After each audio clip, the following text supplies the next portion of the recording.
My name is Sully, better known as Pius. I can help with surahs, so I can recite. My name is Suhaila, memorizing surahs, reading the Quran, and practicing the Sunnah. My name is Mommy, better known as Ummi. Islamic education is key to the family. We tune in every day to learn something new, and SunnahFollowers is helping us, and it could help you too. Tune in every day for new programming. Stay tuned. And much more. Assalamu alaikum. Wake up in the morning, hands and feet get wet. My Lord, get wet, get wet. My Lord, wet, my Lord, wet, my Lord. Wake up in the morning, hands and feet get wet. Get ready for our conversation, deep and in depth. Obligations are serious and need to be met. So I prepare so I won't forget. Go ahead and make a good intention. Yeah, yeah. Check it out for some good things. Yeah, make a donation to the side and go from left to make it right. Just remember and don't lose sight. Jannah is the goal. Jannah is the goal.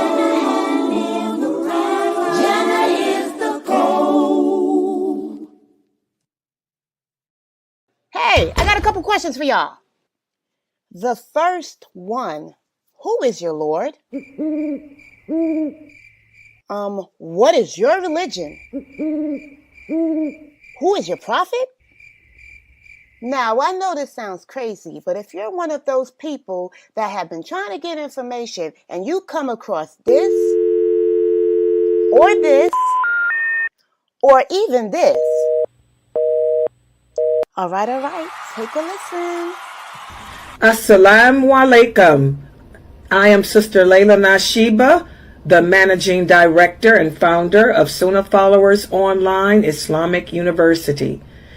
As you know, we have classes every day beginning at 6 p.m. Eastern Standard Time. And we cover everything from Aqidah, which is your belief system, to Seerah, which are the stories of the Prophet, Sallallahu Alaihi Wasallam, the story of the companions. Please join us every day beginning at 6 p.m. Eastern Standard Time. And we are broadcasting and streaming live on Facebook, YouTube, LinkedIn, DLive, Trovo, and Twitch. Assalamu alaikum wa rahmatullah. Proper Aqidah, Quran and Sunnah, Quran and Sunnah, Minhaj and Aqidah, actions speak louder than words, SunnahFollowing kids, come with me. Work hard to get to heaven. Treat the people good like the prophet would. Proper Aqidah, Quran and Sunnah, Quran and Sunnah, Minhaj and Aqidah, actions speak louder than words, Assalamu alaikum. This is Yusuf and this is Ayub. And if you are benefiting like we are from the classes and the ongoing programming, tuning into the SunnahFollowers, please donate. Let this be an ongoing sadaqah jariyah on your behalf. You're helping the kids, the converts, and everyone seeking knowledge. And it's a wealth of information every day you tune in. Don't forget, you are being rewarded for your generous donations to keep this programming on air. You know, just like what you're hearing, put your dollar where the dollar's at. Right here on SunnahFollowers. Don't forget, donate. Right here to SunnahFollowers and Assalamu alaikum rahmatullahi wa barakatuh.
ثلاثة اثنان واحد. This is my favorite time of the year. SunnahFollowers. Assalamu alaikum, brothers and sisters. Please join us for a new program, Tuesdays, 7:30 p.m. Eastern, brought to you by Dr. Ali. Reflections on Ramadan, followed by questions. Please join us Tuesdays, 7:30 p.m. Eastern, right here on SunnahFollowers, streaming on all major platforms. Channel SunnahFollowers.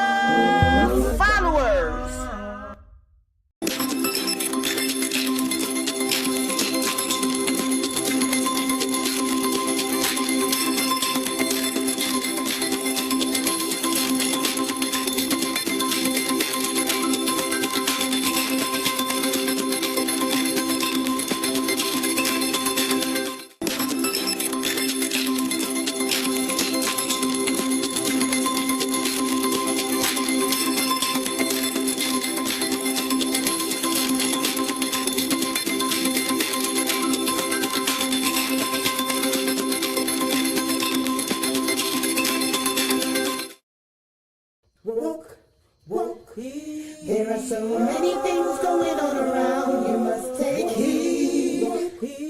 It's been written and prophesied about, so you must believe.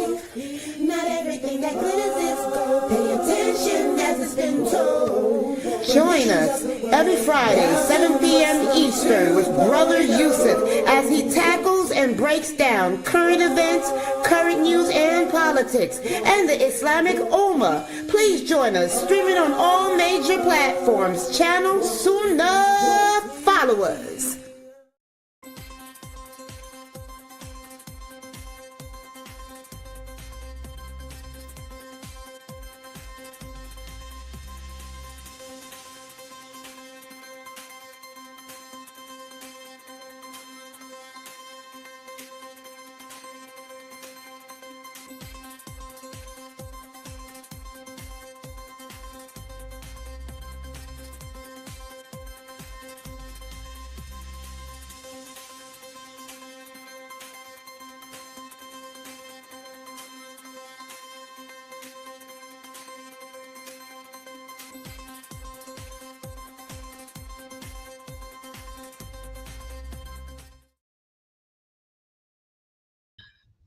Ina alhamdulillah wa salat wa salam ala wa rasulullah.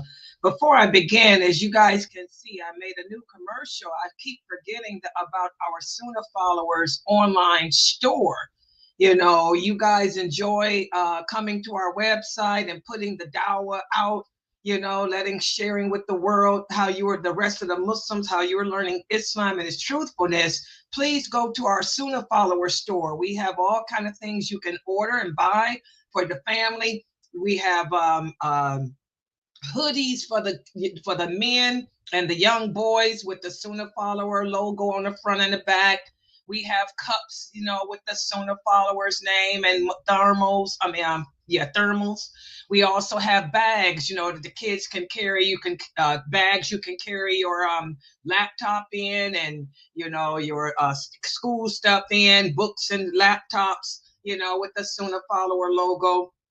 We even have grocery tote bags. Also watches, you know, I got kids watches, adult watches, male, female, with the SunnahFollower logo, and also clocks. I bought the stuff on my wall, like the clock I have here on my wall, the SunnahFollowers clock, different designs.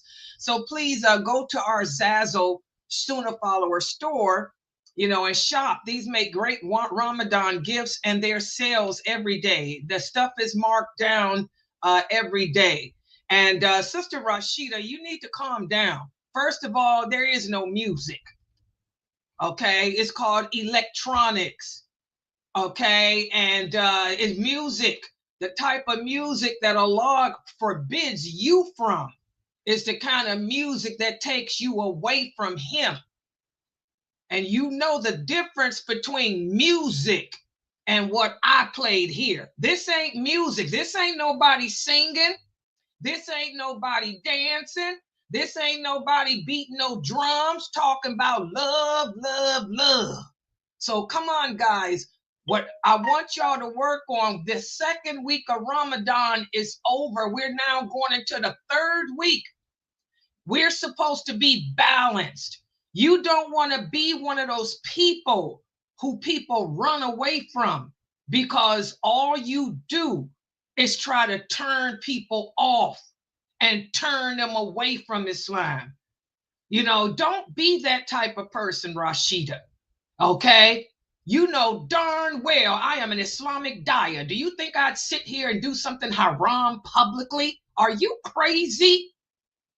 We got to calm it down, people. Don't make this religion uglier than these brothers have already made it. There was an eclipse last night. That eclipse was seen in all the Western countries. That's a sign that Allah getting ready to bring it. Allah is sick and tired of it. But we are too far to the right in our fanaticism, or we're too far to the left. You know, we have to chill as Muslims. We have to stop this. Stop it. Get a grip. You go to the grocery store, don't you? Now that's music. You ain't complaining when you in the grocery store. That's music. You ain't complaining when you in the bank. That's music. You ain't complaining when you driving down the street and people going by in their cars. That's music. Please don't get it twisted. I'm the wrong one to twist. All right, everybody got that? So check out the Sunnah Followers shop.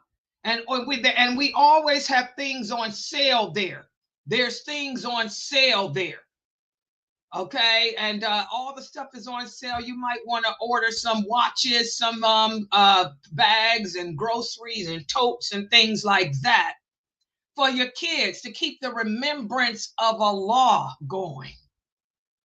Okay, everybody got that? Any questions about the Sunnah Followers shop? By the way, the people in Zoom, did y'all see the new advertisement? Try to share it too, guys.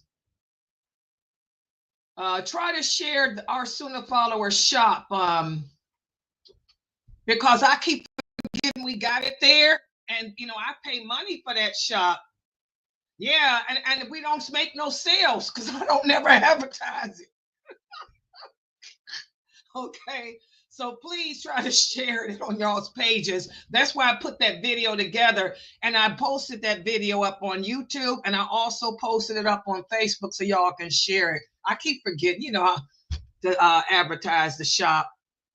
Yeah, and there's so much stuff that you can order with the Sunnah Followers stuff on it for the kids. And like I said, we get a commission we get just a little bit of commission. You know, we don't make the stuff, the people make it for us and ship it out to you. But, it's just something that for the people to have to remember Allah. All right. Okay, give me a second, guys. As y'all can see, oh, God, hold on. No, wait a minute, Norto. Oh, wait a minute, hold on. This is what happens. I had to change the schedule to accommodate. Sister Rashida, there is no music on anything that I have. Okay? Everything at Sunnah Followers is by the Quran and Sunnah. I made that fam cinema. Do you think I'm going to sit here and put music when I'm a daya? That's not music. It's called electronics. It's a program that I use. So we have to get serious. You got to stop. Stop being the person that runs people away. Stop being that person that makes our religion ugly. Stop being that person that don't nobody want to be around. When you enter the room, the oxygen leaves and everybody else leaves. Oh, here she come. She looking for something bad. She don't know the basics. but thinks she know it all. And she gonna nitpick and try to find something wrong to put you down with. Don't be that person. Don't be that person. We have to remember the hadith of the prophet. The prophet said the believer gives his brothers and sisters the benefit of the doubt. Do you actually think that the people of this website, I have real scholars of the ulama here, that we would put music out? Do you think that I don't have no fear of Allah? I mean, come on. You give your sister the benefit of the doubt to know that I know better than that garbage. I'm not a hypocrite. I wouldn't sit here and teach people that something's haram and I'm sitting here doing it. I mean, come on, stop trying to be that person that takes the oxygen out the room, that makes everybody say, oh, here she is. Bye. Let's go, y'all. Let's leave. Don't be that person. Everybody got that? And that's not just for her. That's for everybody. Because this is what the new shahadas, excuse me, are experiencing too. When they go to the masjids, to, the Muslim, they all happy and excited, but the people run up to them telling them that they're going to hell. Astaghfirullah, you got on nail polish, you're going to hell. Astaghfirullah, astaghfirullah. Yeah, don't be that type of person, y'all. Don't run these people away. What they call it on the East Coast, we got a name for that. What's it called? Where my Jersey people? The haram police. Yeah, don't be no haram police. Yeah, y'all give me a break because we just broke fast here where I live. But as y'all can see, I had to change the schedule around. Excuse me. To accommodate Brother Yusuf.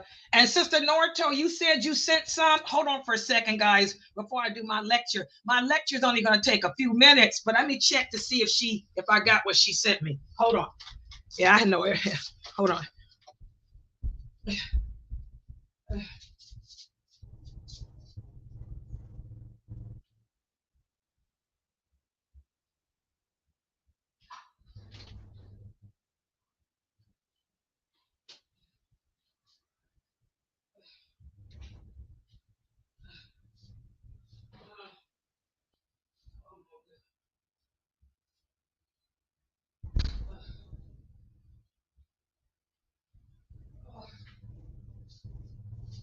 Excuse me. Yeah, mashallah, I got it. Alhamdulillah, Sister Norto, alhamdulillah, I got it. Woo. Give me a second, guys. My GERD. Woo, I have GERD. And when I break fast, and I talk when I break fast, the air gets into my stomach and it makes me, ooh. Give me a second. Ooh. GERD ain't nothing to play with, man. Very uncomfortable. My stomach is hurting. Oh, yeah. Okay, so yes, I got it, Sister Norto. May Allah bless you. I just checked outside the door and I got it. Yes, Brother Edward. Yes, so I changed the schedule around. We have Brother Yusuf at 8:30. Somebody else at the door. Hold on. Where I'm getting all these deliveries. Hold on.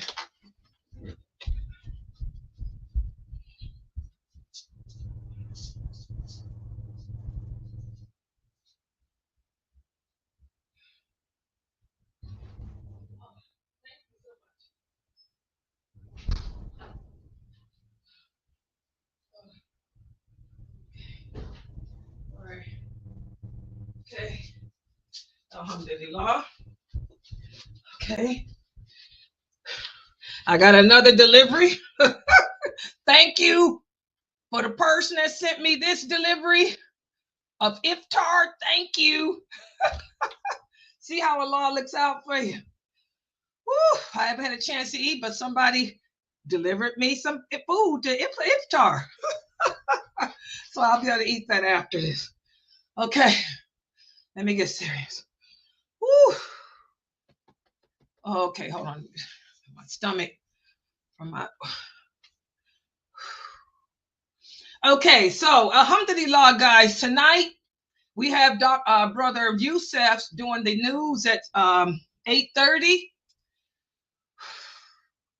And then we have my Ask Sister Laila live show. My Q&A is at 9:30. Okay, and I guess I'll probably eat when is your brother Yusuf's class is going on. Okay, thank you for whoever sent that delivery. Thank you. And by the way, I got the gift cards too. Somebody sent me in the mail some beautiful gift cards. May Allah bless you. May Allah bless the person that sent me the gift cards. Ramadan gifts for me. Y'all made me happy. Alhamdulillah. Because I don't get nothing. You know, when you ain't got no husband, you know, it's just you and the cats. All right, let's get started here. Okay, I think I'm ready. All right, guys, let's get started. All right. What I'm going to do now.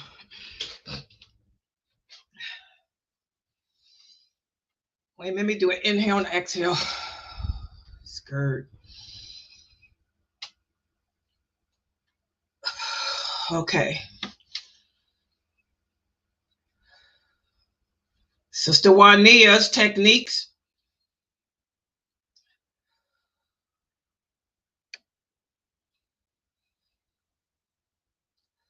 Okay, I'm sorry. Now that's for that GERD. You know, GERD is anxiety of the stomach and stuff too. And one of the breathing techniques, by the way, for those of you who don't participate in our Sunday ec classes with Sister Juania, she teaches us those breathing exercises, which really help with anxiety, even like with GERD. GERD is of the stomach. And it really helps to calm my stomach down.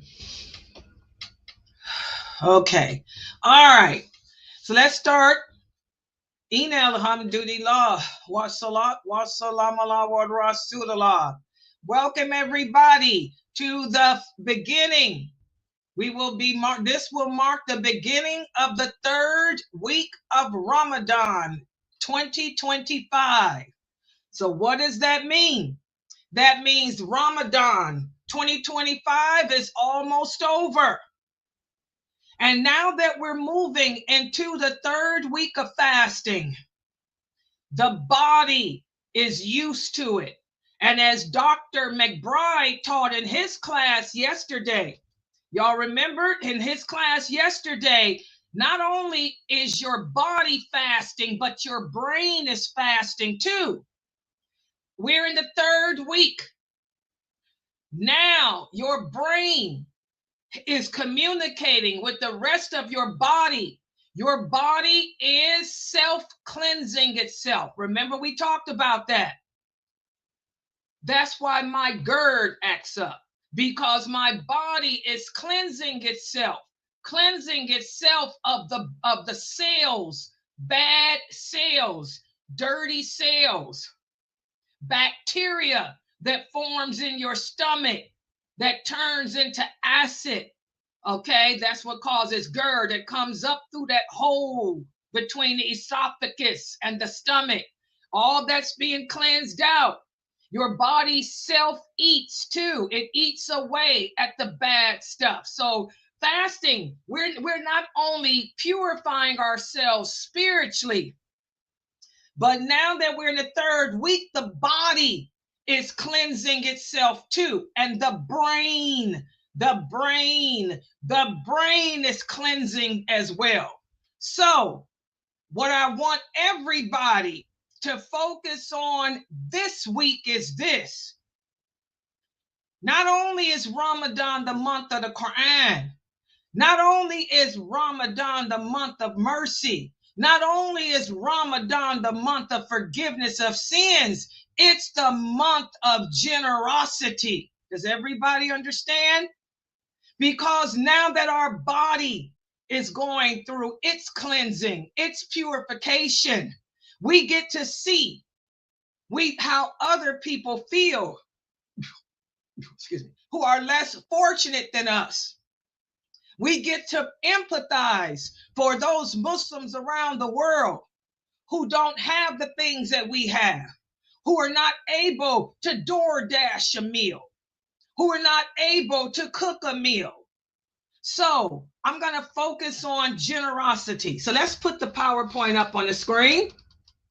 And I want you guys to make sure you have me on the television for the kids. And by the way, all the children, I am so proud of you. I am so proud of you. And I would like to particularly give a shout out to my grandkids. I want to give a shout out to Jayana, who is my granddaughter. May Allah bless her. May Allah forgive her of her sins. Ameen, ameen, because she's kept the home. She's kept the home spiritual all month. She's been fasting and praying and taught her younger brothers how to pray and fast. May Allah bless you, Jayana, and you are my favorite, believe it or not. Not Jayla. It's you, baby cakes. All right, so all the kids that have been fasting, I am so proud of you because you've made it a halfway there on this journey. You're closer to Allah. You have a better relationship with your parents. You've been guarding your tongue. You've been guarding your emotions to make sure you don't snap back at your parents. So now let's work on being generous. And again, generosity. This is a characteristic that we should all have as Muslims.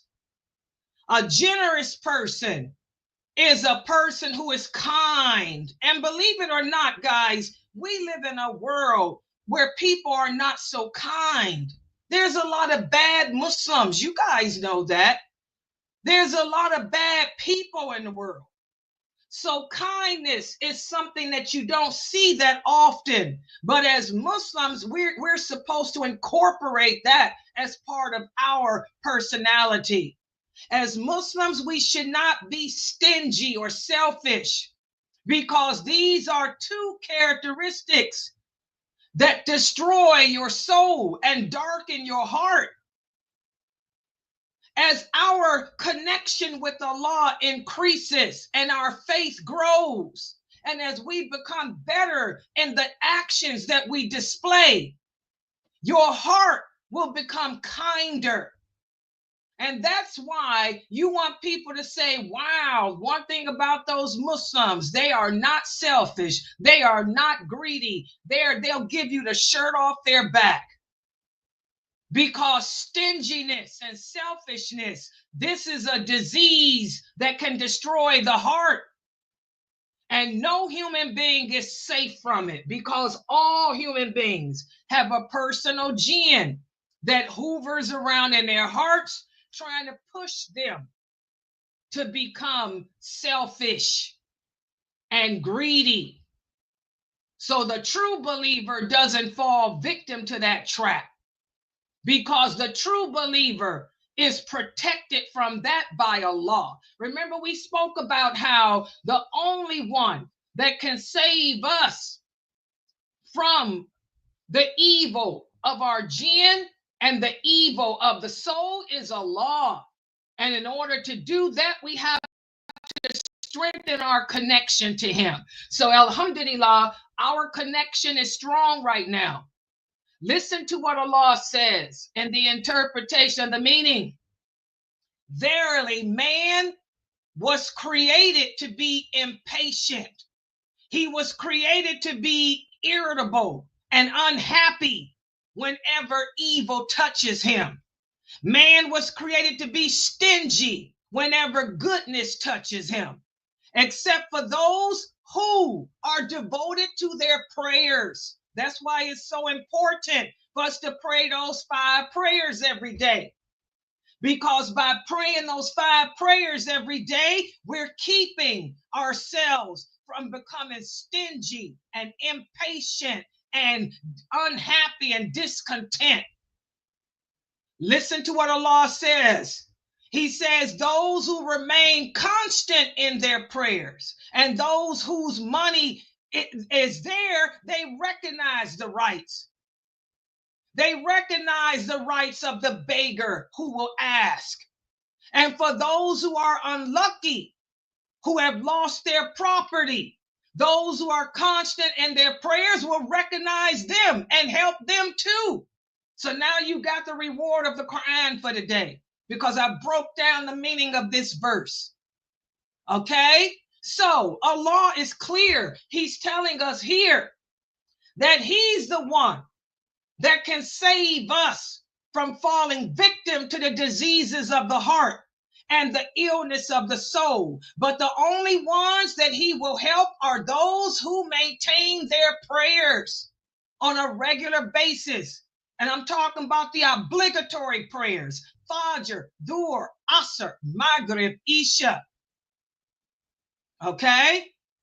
Because remember, as we spoke about, the prayer is what keeps you under the umbrella of Allah, of Allah's protection. Also, Allah tells us in the interpretation of the meaning, take charity from your wealth in order to purify yourself and to sanctify yourself with it and call upon Allah. So this is why, a lot of the non-believers, they're stingy. They don't want to help you. They'll say, oh, if I gave my money in charity, I'll be broke. This is not true. Whatever money we give sincerely to earn the pleasure of Allah, Allah will double it. He'll give it back to us and double it. And there's a lot of Muslims who can tell you they've donated money to the mosque or donated to this website. And every time they make a donation to this website, every time they make a donation to the mosque, something happens and Allah done bless them with 2 times what they donated. So to believe that helping others would make you poor, this is wrong. Your personal jinn wants you to believe that. But Allah says he will return it back to you doubled. Also, Allah says in the interpretation of the meaning, and whoever is saved from his own selfishness, they are the ones who will be successful. You want to be successful in this world? Don't be greedy. Don't be selfish. How many are the people who have went to school and got degrees in engineering and science, but they work in penny 2-bit jobs? You got a degree in computer science and you work in a minimum wage job because you were greedy. You're selfish. You didn't help others. You had a job. You could have helped your family. You could have helped others, but you chose to be stingy and greedy. So Allah calls you to lose your job. And now nobody's going to hire you. You got to work doing minimum wage. A lot of people in that situation because they failed the test of money. Remember, guys, never wish for money because money is a test. It's an amana, a trust between you and Allah. If Allah blesses you with money, that's a trust to see what you're going to do with it. If you don't take it and help others, Allah will take it away from you and you will not be successful. So, since noble characteristics are acquired through different types of training, the Muslim works to develop the virtuous characteristics that are pleasing to Allah. And this is what we want to focus on going into this 3rd week of fasting. We want to focus on generosity. And remember, for the kids, all of us should have 2 boxes. You got the swear box in your house. That box contains the money that you put in there every time you use a bad word or every time you argue with somebody. At the end of Ramadan, you're going to take that box and give it to the imam of the mosque so he can use it to buy food for the needy Muslims in your community. And you should also have a charity box. Yesterday, this morning, we had a lunar blood eclipse. That lunar eclipse could be seen over most of the Western world, which is bad. It means something getting ready to happen. Okay? somewhere that could see it. How many of you made the eclipse prayer? For those of you who could see it, I did. I watched the eclipse. It lasted until 5 o'clock this morning. It was a scary thing. The moon turned completely red. It was a blood moon. And the earth got cold. It's been in the 50s and 60s here in Cleveland. But as that eclipse was going on, it dropped down to like 30. It's back up to 60 now. Okay? That's what happens when Allah sends a lunar eclipse. How many of you made the 2 rakats and gave in charity?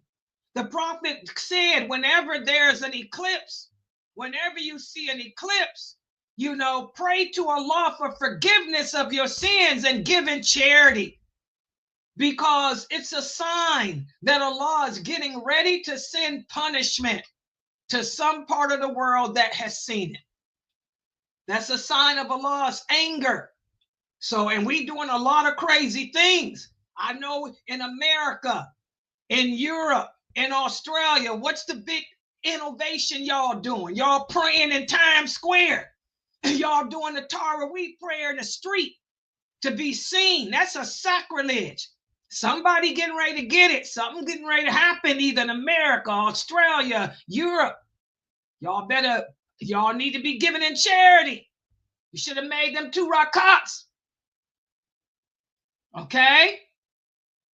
So we want to work on being generous, especially the women, because there's going to be more women in hell than men because of our jealousy and our hatred for each other. How many of you women here in America hating other women that you don't know? You so jealous, you slander the people of knowledge. You backbite the people of knowledge. You say bad things about the women of knowledge because you're jealous of them. You need to give in charity, give in charity, give in charity. Allah tells us that nurturing generosity will keep our heart on the right track. You want to know how to stop backbiting, how to stop slandering people. Be more giving. Listen to what Allah says in the interpretation, the meaning, and spend in charity of that with which we have given you before death comes to one of you. And you say, my Lord, if only you will give me time, then I will give in charity and I will be amongst the righteous. But it's too late. Once you die, Allah ain't bringing you back.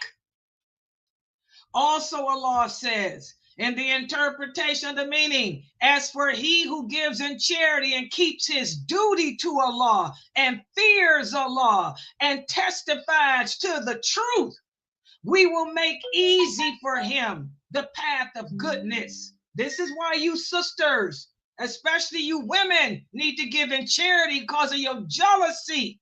You want to get over your hatred for Laila Nasheeba? You hate me so much. You are so jealous of me because I know my religion. You know, you want to make amends for eating the flesh of the people of knowledge because that flesh ain't tasty. Then you need to give in charity. Then Allah will make it easy for you to stop talking bad about Laila Nasheeba. You'll learn to keep my name out your mouth. But Allah goes on to say, for he who is stingy and thinks yourself self-sufficient and you don't believe in the truth, Allah will make easy for you the path to evil. And what will your money do for you then? Nothing. So we sisters, especially because we suffer with hatred, jealousy, and enmity more than the men do, especially of another woman. We need to give in charity, especially during starting this week here of Ramadan. Make more donations to the mosque. Make more donations to this website. Help your family, your relatives. Who's most deserving of your charity? Your family first.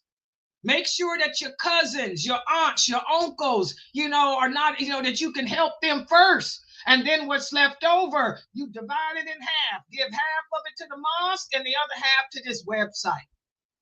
So that way you're helping the needy Muslims in your community and you're helping the Muslims all around the world to learn the truth. Okay? Listen to what Allah says and the interpretation of the meaning. And what is the matter with you that you don't spend in the way of Allah?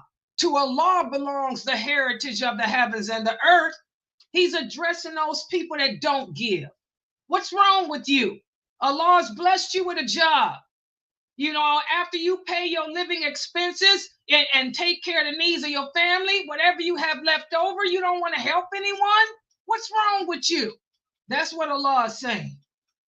Also, Allah says, and whatever you give in good, it will be repaid back to you in full, and you will not be wrong. This is the dalil for what I just said. Whatever you give for the sake of Allah, He will return it back to you doubled. Also, the Prophet sallallahu alaihi wasallam said, Allah is generous and He loves generosity. He loves good character. He hates disgraceful behavior. And again, why were we created? We were created to worship Allah. We were put here on this earth to be tested in our belief in Him. And for those of us who do the deeds that are pleasing to Him, this is how we earn His love. And Allah has promised He will never allow the hellfire to touch anyone whom He loves. So Allah loves good character. He loves good behavior.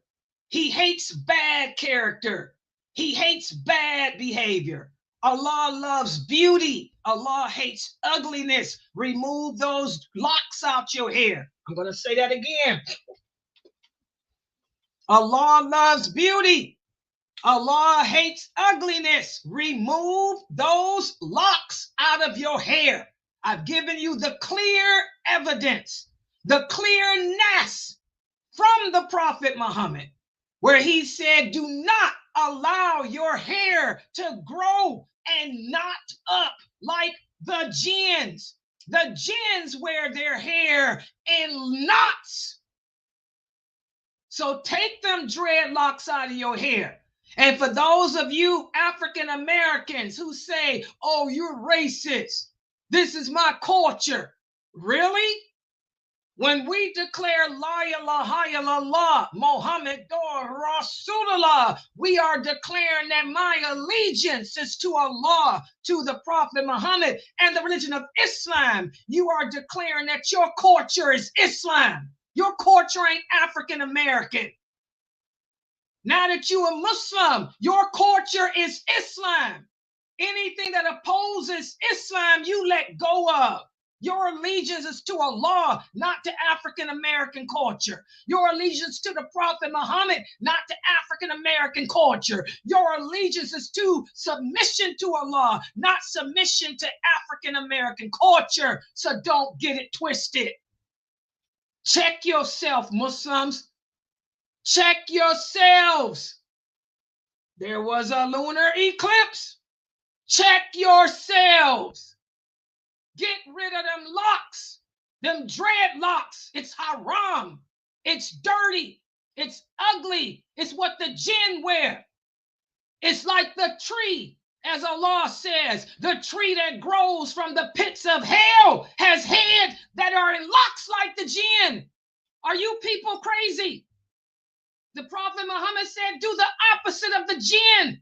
We don't walk with one shoe on, one shoe off. We don't eat with our left hand. We don't wear locks in our hair. We comb our hair every day. We oil it. Don't argue with me on this. Submit. And if you don't want to submit to Allah, don't put no garbage in my thread calling me a racist, because you're going to answer to the wrath of Allah for that. The flesh of the people of knowledge is not tasty. Okay? So be careful what you say. Ain't nobody fake here. You fake, but I ain't. All right. Also, for you sisters, the Prophet sallallahu alaihi wasallam said there should be no jealousy except in two cases. One is a man who Allah has given money, and he's able to spend it on the truth. You should envy that, because that's something good that few people can do. The second is a person whom Allah has given wisdom and knowledge of this religion. So he judges and teaches others it. So like I said, the flesh, women, the flesh, women, the flesh of the people of wisdom and knowledge is not tasty. I'm a teacher. Ain't my fault you don't want to submit. Okay? Also, the Prophet sallallahu alaihi wasallam said, which of you loves the money of your heirs more than your own money? The Prophet said, the companion said, O Prophet of Allah, there is none of us who would love his own, who would not love his own money more. The Prophet said, his wealth is that which he has sent forward, but that which he keeps belongs to his heir. In other words, the Prophet is saying the rich man is not the person that has money to pass on to his inheritors. The rich man is the man who has put forth good deeds in the way of Allah, those deeds that will follow him to the grave, those deeds that will testify on his behalf on the day of judgment. That's the rich man. A lot of us are going to be bankrupt, and I talked about that last week. You don't want to be the bankrupt person that did all these good deeds, but none of them will be accepted because you deliberately, intentionally disobeyed Allah. You slander the people of knowledge. You had jealousy in your heart for other good people. You were stingy. You didn't help others. You lied. You cheated. You didn't wear hijab. You didn't pray your prayers. You lied on the people of knowledge. You promoted ideologies that contradicted Islam. That's the bankrupt person. Most of us are going to be bankrupt on the day of judgment. Few of us will have any good deeds to send forward. So again, as we enter into this third week of fasting, I want y'all to remember Ramadan.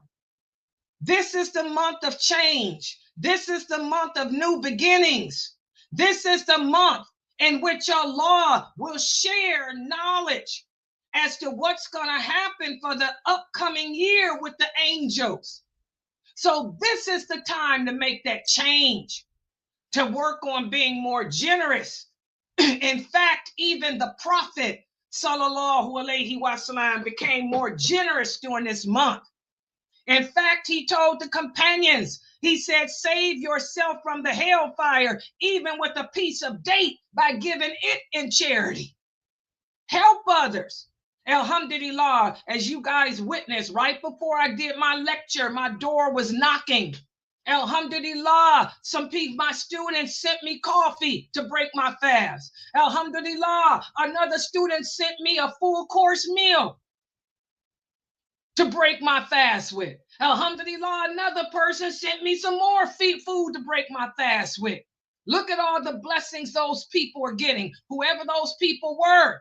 Look at the reward they're getting.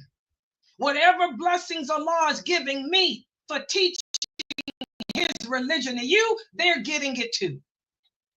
They're saving their souls from the hellfire. How can the rest of you say that? I want you to remember the Prophet sallallahu alaihi wasallam said, every day that we wake up, every day you wake up, two angels appear. One of them will curse you, the other one will bless you. The one that curses you will say, oh Allah, destroy him if he doesn't give something in your behalf today. And the other one that blesses you will say, oh Allah, bless him if he gives in your behalf today. What have you done for Allah lately? Can we answer that question? Can all of us actually look at what happened, everything that transpired today? Have you given in the way of Allah? I have. I've given my knowledge. I'm sitting here teaching you. This is giving. I'm sacrificing eating and everything else to give it for the sake of Allah. Knowledge. What sacrifices have you made? Also, the prophet said, beware of stinginess, because stinginess is what destroyed the people before us. They were so greedy and stingy. They fought each other, killed each other for money. They made things lawful, just like what's happening today. Look at these Muslims today, changing the rules of Allah, changing the Quran, tweaking Allah's laws, making protesting lawful. When we don't protest the qadr of Allah, calling people kafir because we don't boycott. Nowhere does Allah say to boycott anyone except bad Muslims. We boycott bad Muslims. But nowhere did Allah, the prophet, say you got to boycott people you fighting. The prophet didn't boycott the Jews. In fact, he died owing one. Abu Bakr, Umar, Khalid bin Walid, they didn't boycott the Romans and Persians. They just whooped their behind. You Muslims ain't whooping nobody's behind. You are sitting there acting like the people that you claim you hate. You are denying the lordship of Allah.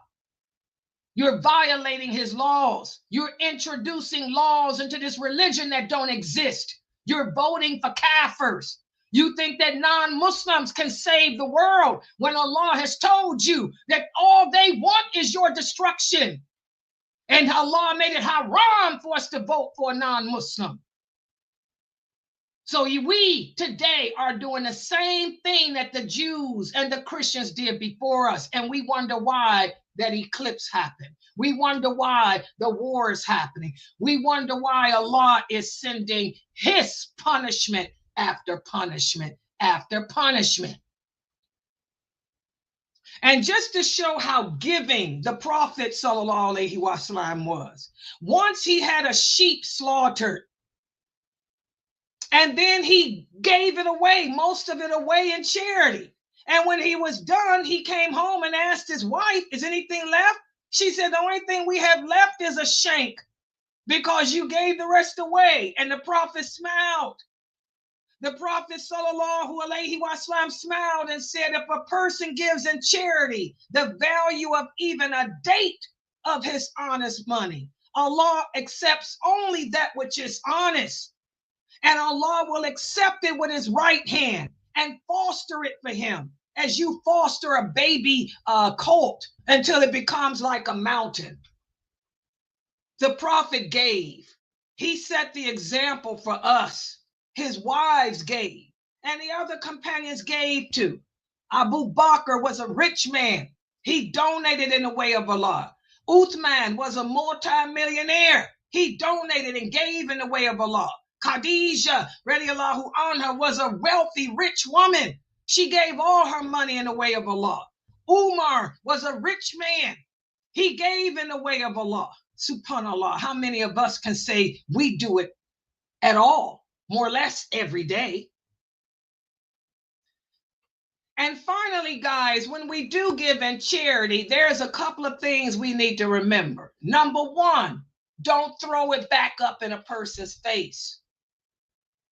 Nobody likes to be reminded of what you did for them. What does that mean? You know I need help paying my rent, so you give me $300 to pay my rent with. Then 2 weeks from now, we get into an argument, and you remember when I paid your rent? Nobody likes to be have it thrown back up in their face.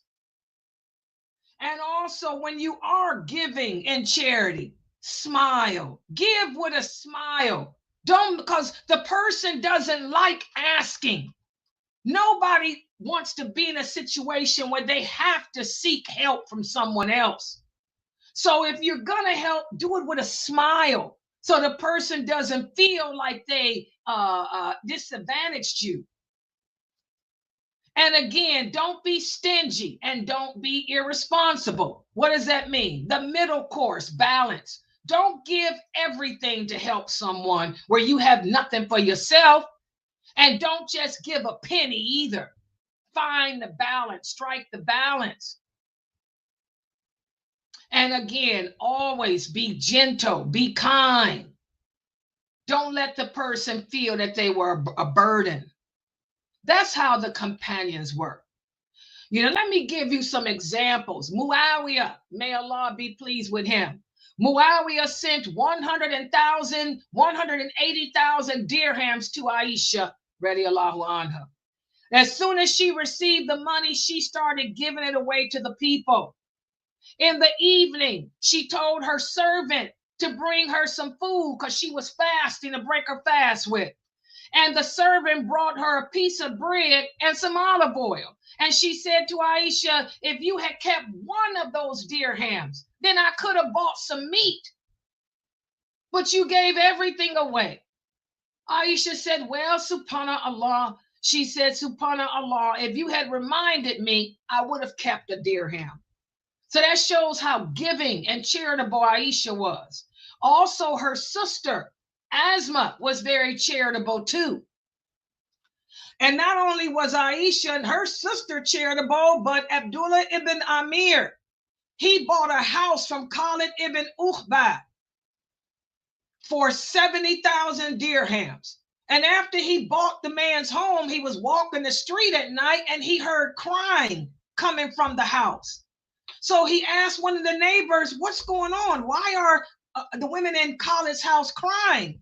And his servant, the neighbor, told him because the reason he sold his house is because they had debts to pay, but they didn't want to sell their house.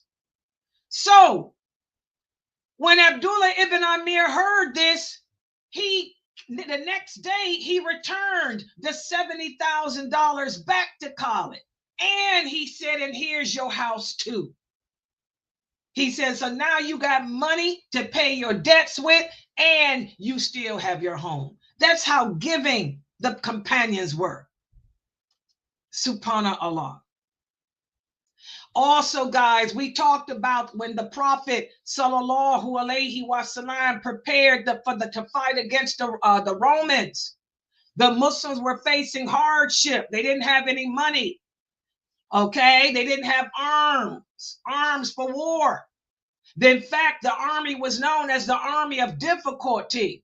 But once again, Uthman came. Uthman was a multimillionaire. He donated 10,000 dinars, also 300 camels and their saddles. And he donated 50 horses. Uthman was always the first to give up money, you know, in the way of Allah.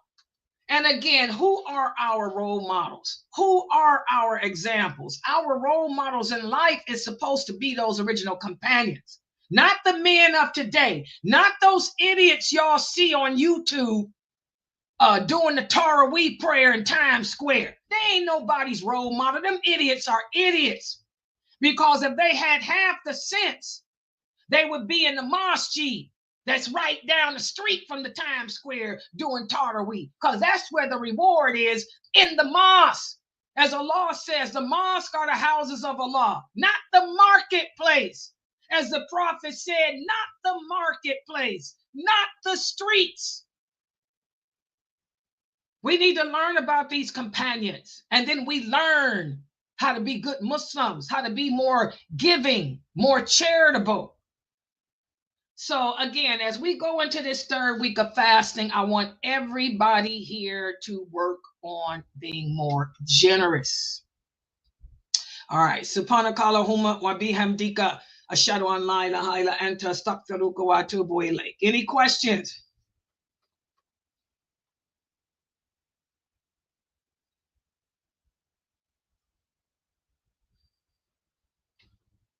Okay.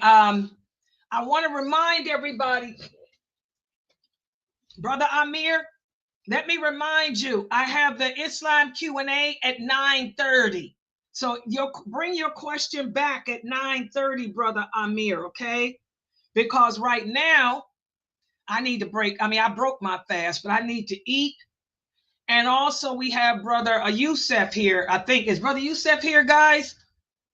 Yes. Okay, we have Brother Yusuf here for his, yeah, he's here. Exactly, yeah.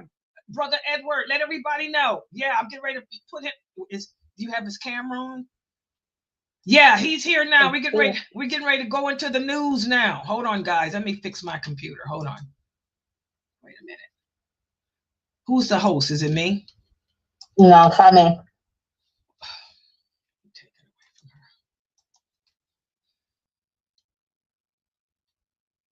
But he should use his video. I don't know. Okay, AY, make me co-host. I gave you host. Give me co-host.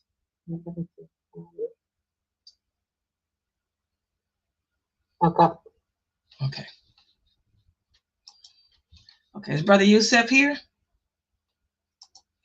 Yeah. Here. Okay, turn your camera on. Yeah.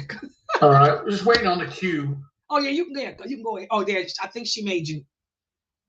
There he is. Yeah, y'all see him? Okay, the brother said good. Okay. All right, guys. Inshallah, we're gonna now go into the real talk, the news of this week with Brother Yusuf. Okay, so everybody stick around, and I'm gonna turn this over to him so I can eat my food. And Brother Yusuf, you can start. Wait a minute, let me come back up in here because I'm gonna turn. And so I need is Laila here before he starts? Laila or Anissa, because once I let him start, my mic is going off for the stream, so I won't be able to talk. So y'all handle it. Okay, so yeah. Okay, so Brother Yusuf, you can start whenever you are ready, inshallah. All right, assalamu alaikum, everyone. Yeah, go ahead and get yourself something to eat. The thing about Ramadan, it's always interesting. You wait all day, craving foods, and then it's time to actually have them. It's not really that of the desires, if you will. We got a pretty packed, a lot of things happen, interesting things that lead into other potential lessons in the future. We're going to cover a lot today. We're going to look at some of the videos and highlights of the Kufar's Ramadan, as I call it, the spring break festivities, and some of the lessons that we can take from that. We are going to look at Donald Trump, tax cuts, deportation of green card holders for criticizing Israel. Look a little bit about Gaddafi today as well. I felt I wanted to talk about some of the programs he did and how it's relevant to us today. We look at what some of the governments are doing or not doing. We're going to look at the Syrian situation, which is all too predictable, going exactly as I laid out 6 months ago when this whole thing was beginning, what they were going to do. We're going to get to that today as well. So interesting week as I'm browsing through in my off minutes in the office. I'm getting spammed. And again, we've talked about this with the algorithms, the things that even though your search history doesn't ask for the stuff, they're going to give you what they want you to consume. And I started getting all of a sudden all these videos this week showing these spring break festivities. Now, this is really to my knowledge, the first Ramadan that's kind of paralleled with the Kufar version, if you will, where we refrain and try to battle our desires. They have entire festivities where they go out and openly embrace them.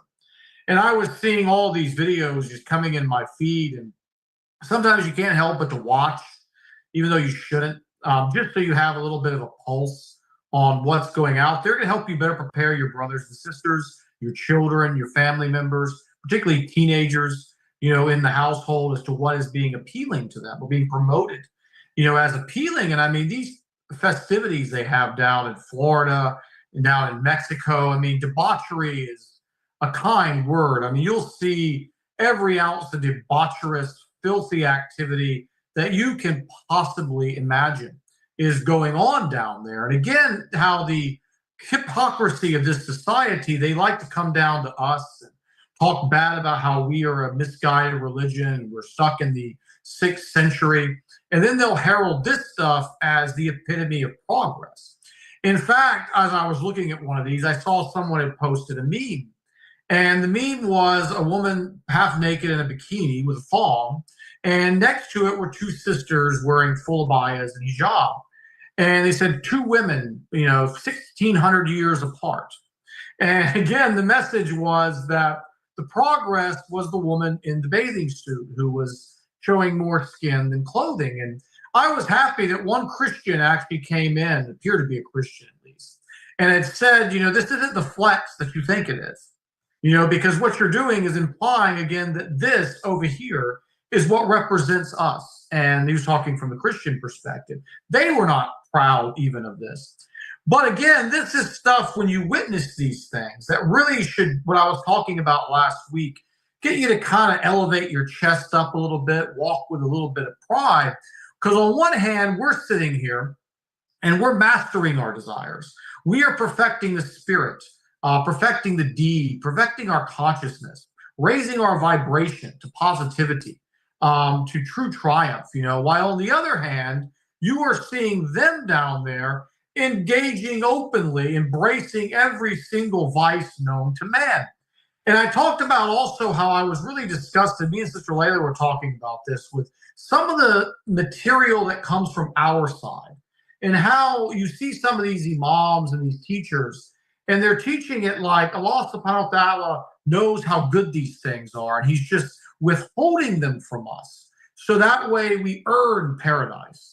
Turning away from this behavior is nothing that's earning anything. This behavior is not good for the body, the soul. The temporary fix that these individuals are getting is going to be overshadowed by the misery that's coming to them later in life. The diseases that pass around these things, the devaluation of partners between husband and wife or man and woman.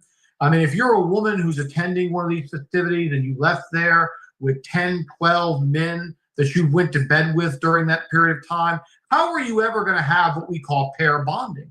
How are you ever going to look at one man and love him? It's almost impossible at that point. You've been psychologically twisted. And for the men, it's the same thing.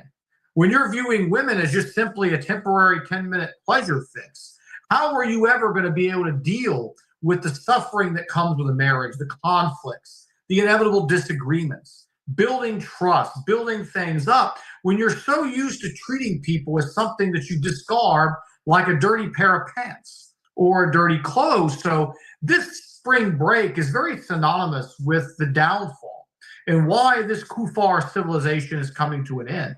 It doesn't have much time. The only thing is, are we going to allow the leaders of this world to replace it with something much worse hidden behind the guise of something better? That's the main question here. But you see with them low birth rates, not married. I saw a report this week, 45% of women are estimated to be unmarried at the age of 40. Coming up here in the next 5 years, we're talking about half. And those numbers are just simply going straight up. They're not showing any signs of leveling out. When you start living this way, there's no end until the grave. You are going to have to keep on pushing it more and more extreme till you finally get your fix. And it's always the same when you see drug users. They start off with marijuana. They call them the harmless gateway drugs. Then you're going to see them progress to alcohol. Maybe alcohol was first, then marijuana. Then it becomes pills. Then it becomes tranquilizers. Then it becomes a bunch of chemicals you can't pronounce. Then it becomes heroin. Then it becomes the grave. And by that time, it's too late to mend or change. So there's a lot of powerful lessons that we can gain from looking at the kuffar behavior and how just open they are, with it. And just a reminder of how much on the right path we are, especially for those people who are new. And anytime you take Islam for the first time, there's always going to be, am I on the right path? You're looking for that reinforcement. Hopefully it's coming daily, hourly, but this is just another one of those situations where you really get that reinforcement. Now to some other news. I saw something interesting also this week, which was the food stamp crisis that's going on in this country, where they're now trying, this is a good thing, trying to remove sodas, candy, and other things from food stamp eligibility. And this, again, is very long overdue. If you're receiving help from the taxpayers, you should be encouraged to eat healthy foods. And I'll tell you why. For one, this is not your money. This is coming from the goodwill of the people. It's coming from their tax dollars, someone else's. If you are healthy and you're eating healthy, the more healthy you are, the more likely you are to be motivated, to feel good, both about yourself, your physical appearance, your mental. You're going to start thinking clearer. You're going to start wanting to go out there and actually get a job and better yourself. These sugars and all this crap that comes in a box, all of this is nothing more than a drug. Over 80% of the stuff that we see in these supermarket shelves was not food 50 years ago. It didn't exist. All these are Dr. Frankenstein creations, filled with additives, dyes, poisons, and chemicals, which are affecting your ability to concentrate. That's why we have all these kids now. They say these kids have attention deficit hyperactive disorder, and they keep adding letters to these supposed conditions. What it is these kids are high on soda. They're high on sugar. They're constantly on a sugar high. They can't sit down and pay attention. And if you're not working, you need to get yourself together. You need to get yourself out there and actually be a role model to your family. And a lot of these people, they have children, and they pass on these bad habits, of course, to the children. But what's key in this story is who's actually opposing this. There was one of these bills in the state of Texas, and guess what? Who was opposing it on the other side, saying that this is too restrictive? The American Heart Association. Here is this organization. They got the nice little heart logo because they care, right? They're supposed to be focused on removing heart disease from the United States. Heart disease is the #1 killer in this country. During COVID, you had all the politicians, all the phony philanthropists like Bill Gates saying 1 death is too many.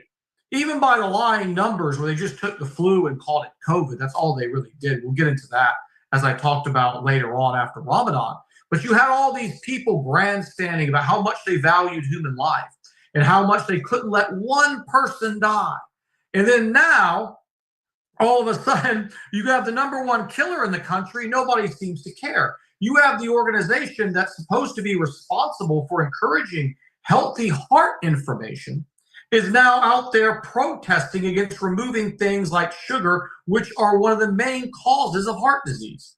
For years, they lied to us and told us it was the butter, it was the healthy fats, it was the steaks.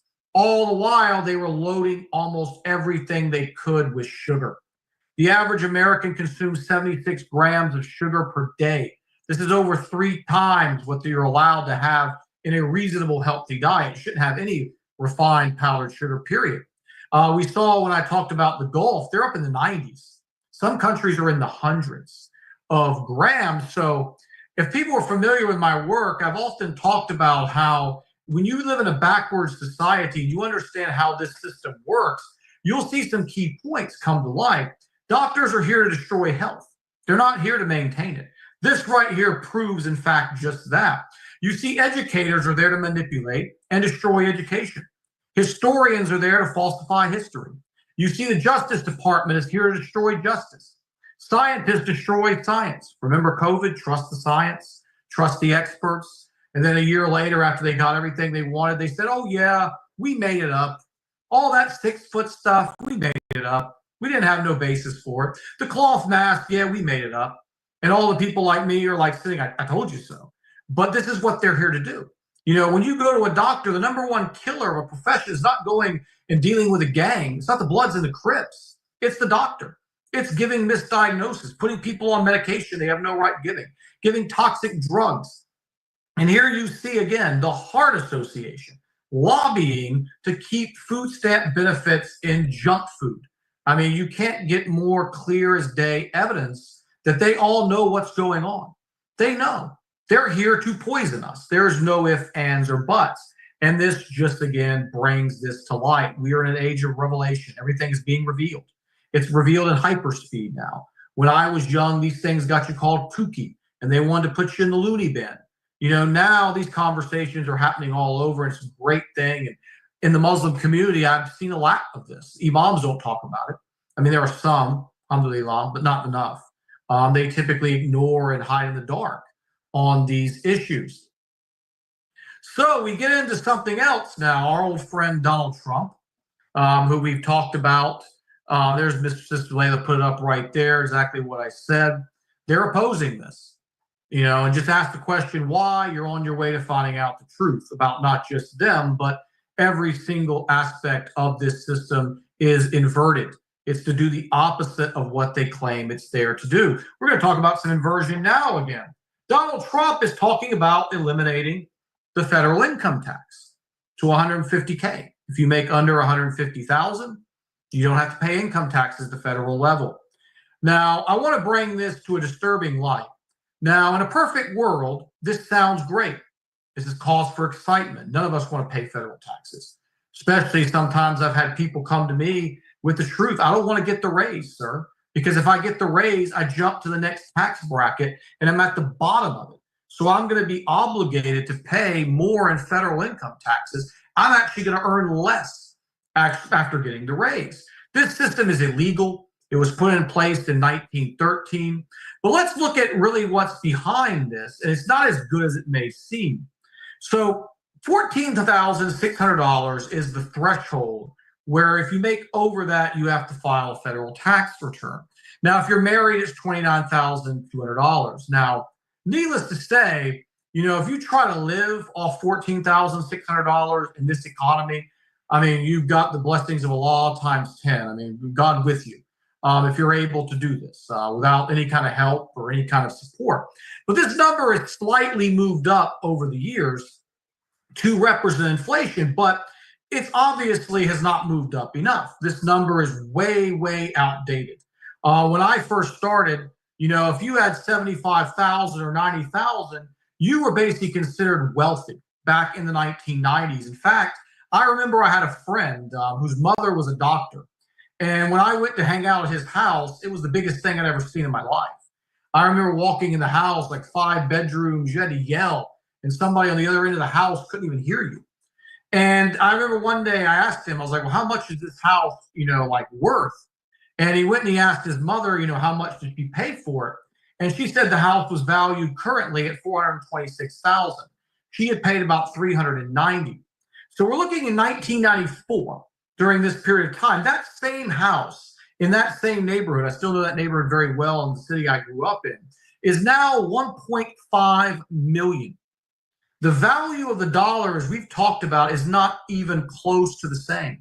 Making $90,000 will soon be, at the rate we're going, the new $14,600. You are going to be considered to be low middle class. We're going to talk about that as it really middle, here in a minute. So this is not the favor that it's marketed to be. These are people who are making in this range, even though it seems great, they're struggling. They're already paying a massive amount of their income in rent. Houses are out of control, and we have to come to terms with this. That basically the middle class, we've been lied to for a very, very long time. They call the middle class, between 60,000, and about 300,000. Well, if Elon Musk and 300 plus billion, his net worth grows every day. I don't know what the latest figure is. If he's high, is this really the middle? I mean, you do the math. I mean, is someone who makes $90,000 or $100,000 really the middle? This is a lie. This is psychology. They are trying to trick you. Oh, you're in the middle class. You're in the middle, buddy. You're good, You're great. No. If Elon Musk is the peak, if Bill Gates is the peak, if Bezos is the peak, if Zuckerberg is the peak, if the oil guys in the Gulf are the peak, I'm sorry, making $90,000, $150,000 is not the middle. No, the middle would be, in the hundreds of millions, or $1 billion range if you look at it comparatively. So this is not the extension that it seems. They're just simply adjusting for inflation and making you seem like you're getting a big, benefit out of this. Granted, it's better than nothing, but it's not something to get over exuberant or excited about this. And we need to come to terms with this, of what really is the middle, because this is something that really would unite people. Because I remember when I was in Bahrain, when I was living over there, it's very common in the Arab culture, unfortunately, to treat the servers like absolute dogs.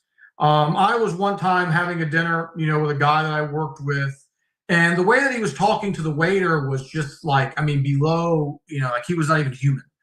And I remember I stopped him and I said to him, I want to ask you a question. It's just like kind of beamed into my brain. I really got it on the spot. I said, I want to ask you something.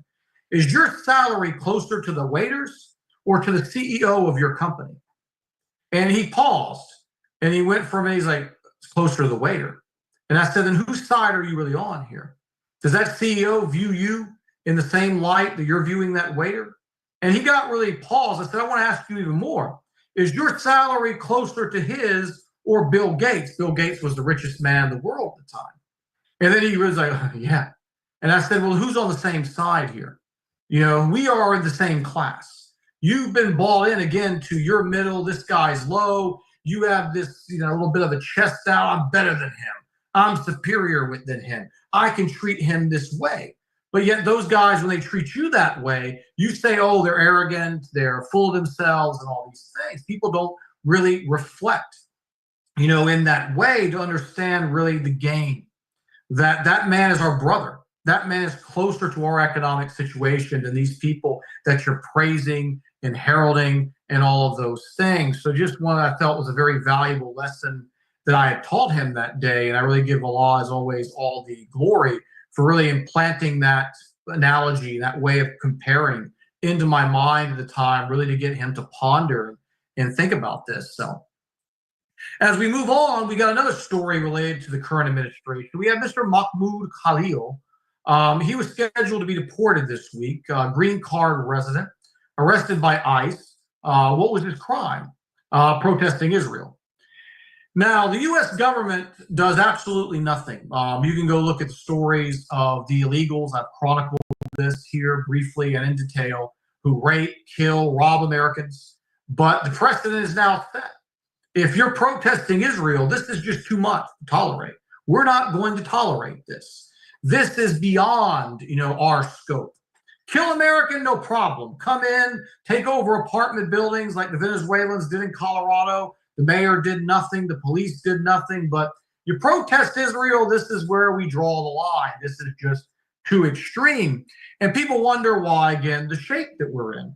And I had warned people from the first month, it's on camera in Sister Laila's website, about staying away from these protests. I talked about the Black Lives Matter, the Antifa, the violence, all the traps, all the things that they were using these for to demonize us and our cause, and to usher in eventually hate crime rule.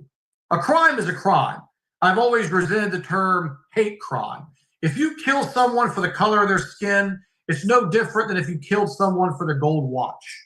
You are a disgusting, reprehensible human being regardless. There no designation should be there for hate crimes. Hate crimes were created for one reason and one reason only, from what we're seeing now, to ultimately silence speech.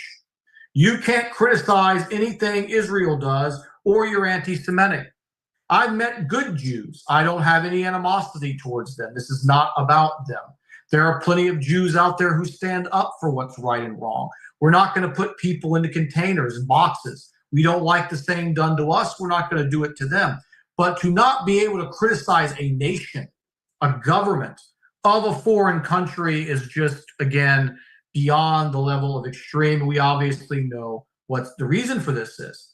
Now, to go back to him, from a logical standpoint, I can't say that I'm against the U.S. government's decision ultimately if this wasn't for what's really behind the scenes. Because on face value, you have a foreigner in the United States who's benefiting. He was in a $90,000 a year Columbia University, $90,000 per year tuition to attend Columbia University. He's here to get from the West. He's here to work and make money in the West.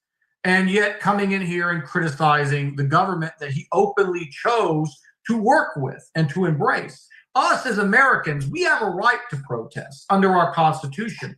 If you're African American, you're Caucasian American, you're Native American, you're the people I talked about, the foundational stock, it's our tax dollars that go to these nations who are doing things that are against the interests of America, both from a religious standpoint as well as a secular standpoint. I made the secular case in my Palestine series, where I showed that the state of Israel was founded by breaking international law, by breaking the rules of human decency. We as Americans have a right to protest our government. But if you're a foreigner coming in here, let's say the situation was reversed and America was fighting a country that was actually on the wrong side for once. It doesn't happen often, I know, but let's play the hypothetical game. I don't want foreigners in my country trying to influence the right and wrong decisions, because obviously those people are going to have sympathies toward their homeland, whether right or wrong. But we as Americans have a right to protest where our tax dollars go. If I was to go to UAE, to Qatar, to Kuwait, to Jordan, and protest their governments as a non-citizen, hey, even if I was a citizen, we know what would happen to me. So there's a little bit of a deep meaning here that we can't get caught up in the emotion. Obviously, I know where this is going. That's why I'm against it. But at the same time, this gentleman is not a resident of the United States, not a citizen. He has no right to criticize the government of this country. He is a guest here. But at the same time, we know this is going to be turned on us as the native-born Americans who our tax dollars are, again, funding this system. Lots of hypocrisy here. Now, going to Canada, our friendly neighbor to the north, we saw again, because one of the big challenges they always come after Islam is they say that Islam is not, it's not for democracy, that Islam is totalitarian, and how democracy is so beautiful, the system. Democracy liberates people, and they herald the EU. We're going to get to them in a minute too. They herald the United States, obviously, as the father, the champion, the constitutional republic, the best system known to man. We hear this stuff all the time. The Sharia is cancerous, it is totalitarian, it's brutal, it's barbaric, but democracy is where it's at. So let's look at democracy in action, shall we? So Canada has a new prime minister. He's going to continue the global elites agenda. If you look up this guy, he worked for the Bank of England. He's got 3 passports, Rothschild connections. I mean, meet the new boss, same as the old boss. In fact, this guy is even more demonic, it seems, and connected even than Justin Trudeau. But the best thing is that this guy basically did not even run for office. He was never even elected to a local office. He didn't live in Canada. I said his experience was working in the Bank of England. The people never elected this guy. Justin Trudeau's party stepped down, and under their democratic system, they just simply put this guy into power. Kind of what the Democrats did with Kamala Harris. Kamala Harris, when she ran, she got 5% of the Democratic votes in a primary. Might have been less than that. That's just the number I'm kind of paraphrasing out of my memory right now. But it was something low like that. When she ran against Biden, she didn't win a single state. But yet this woman was put up there to run for the highest office in this great democracy when she never was even elected to win a single district or state in a national election in her own primary. We're seeing the same thing here in Canada. They are picking the leaders. Where are the values? This is value. This is a democracy. This is the best system known to man. This scumbag here worked for the Bank of England. You know where his allegiance is there. It's one of the biggest private banks controlled by the Rothschilds in the world. And yet this is now your new leader. We always hear again how good this is. And again, we have zero control. Let's go to Romania. Well, they elected someone that the EU didn't want. And now they're holding elections again. The best part is he can't even run. So the people elected who they wanted, democracy in action. Every vote matters, right? We don't like that guy. Let's find a way to disqualify him. We'll get to that in a second. So here again, you see, in Europe, government wasn't enough on the national level. They had to take it into a collective, which is what they want to do here. This is why Trump is pushing for the 51st state. It's the North American Union. They want the same exact system here that you see in the EU. So you had this gentleman, Kalin Georgescu. He won the first round of the election in November. Then it was voided because of possible Russian influence. We've heard that excuse before. AKA, he was against the war in Ukraine. He was against the open borders agenda. He was against the globalist, climate agenda and all those things. So now he can't even run again. So again, the charges officially were that he was subverting the constitutional order and trying to install a fascist government. The EU is tyranny personified. They have constantly gone against the will of the people. They're actively destroying their people. If you're an EU citizen, you only have one course of action. And I know people don't like that kind of talk. I've been saying it for over 25 years. There's only one course of action, and it ain't civilized, because voting is not going to get you out of this mess. It's not going to happen. This is what voting gets you. If they can't install a puppet who's going to tell you all the things you want to hear, then you vote him in, he's going to do nothing. If they have a real deal, someone gets through the people love, they believe in his message, they want to implement it, they're just simply going to disqualify him. It is pure fascism, total dictatorship, what you see over there in the EU. And like I said, there's only one course of action. If those people want to have sovereignty, they want to have a real democracy, they're going to have to take to the streets and sacrifice. Nothing comes easy because as we can see, both from Canada, here in the United States, in every single major European election, it's the same thing. You're getting the same exact people. All they're doing is making your situation worse. Each decade that passes, each election cycle that passes, you're more and more in the hole. Harder and harder to get out. If you don't take action now, you're going to settle for nothing later. That's just what it is. And we've been doing that in the United States for far too long. We settle for nothing now, we're going to get nothing later. And it just continues with the status quo.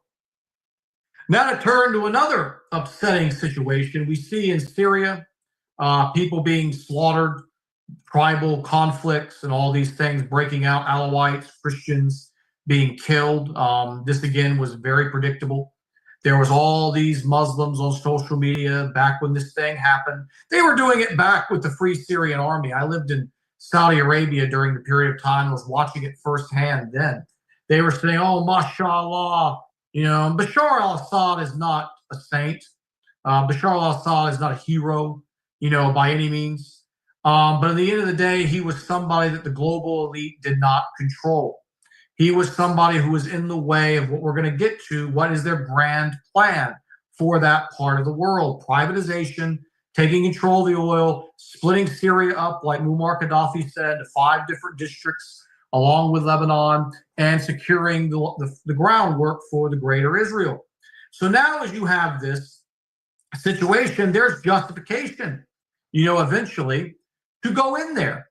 Because the more this stuff continues, the West is going to saber rattle, and they're going to say, yeah, we've got to go in there and save these people. We've got to do something and all these things. And I always wanted to ask people, as I asked them during the time, who are these guys? Where did they come from? Who's training them? What is the end game? Have they ever attacked Israel, these guys? That's the question that needs to be asked. We see them killing Muslims, Sunni and Shia.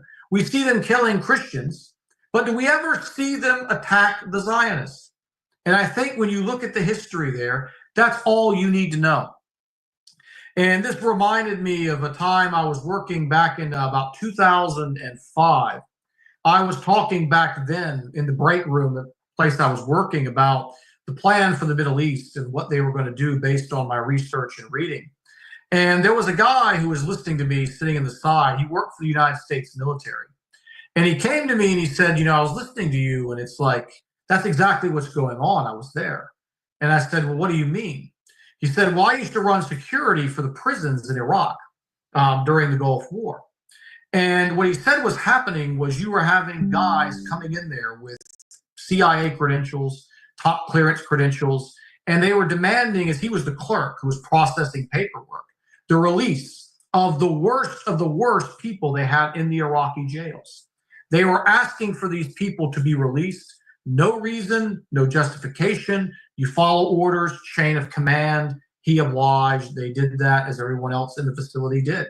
He said they had innocent people in there, good men from Iraq who were imprisoned, with no justification, having their families in grief and agony, not knowing what happened to their husbands, their fathers, their brothers. These men were staying. But yet the worst of the thugs were being released to the United States. What happened to them? I think we see the answer in the Free Syrian Army and ISIS and all these people of exactly what happened. There was a famous event when Obama was in office where they were dropping supposedly supplies to rebels, but they just missed. And they happened to drop it to these people. And they had them on video, and they already knew how to drive tanks. They already knew how to operate the equipment. How'd they know?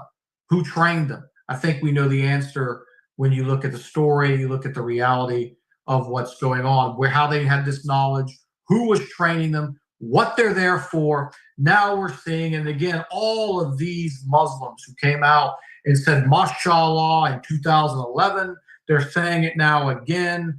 This is just, again, whether they're ignorant or openly involved in it, is just inexcusable.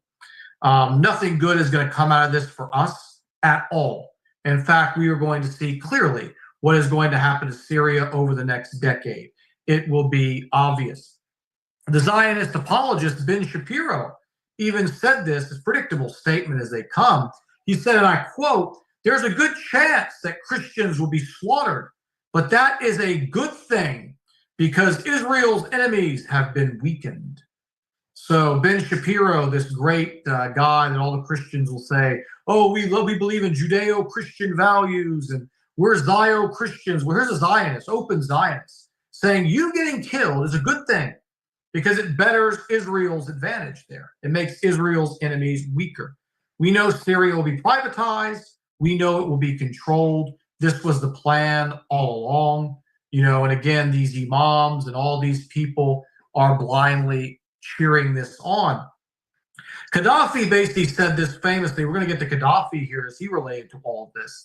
He famously stated Syria will be split up along with Lebanon into 5 pieces, and Israel will extend its borders into Turkey.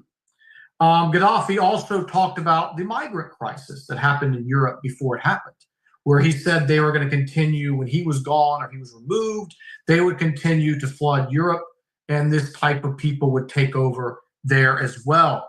Now, Gaddafi, I remember when I was living in the Gulf and all the emotion and happiness that people there showed when he was killed. I mean, it was beyond disgusting, as we're going to see here in a few minutes, for those of you who are not familiar with this man.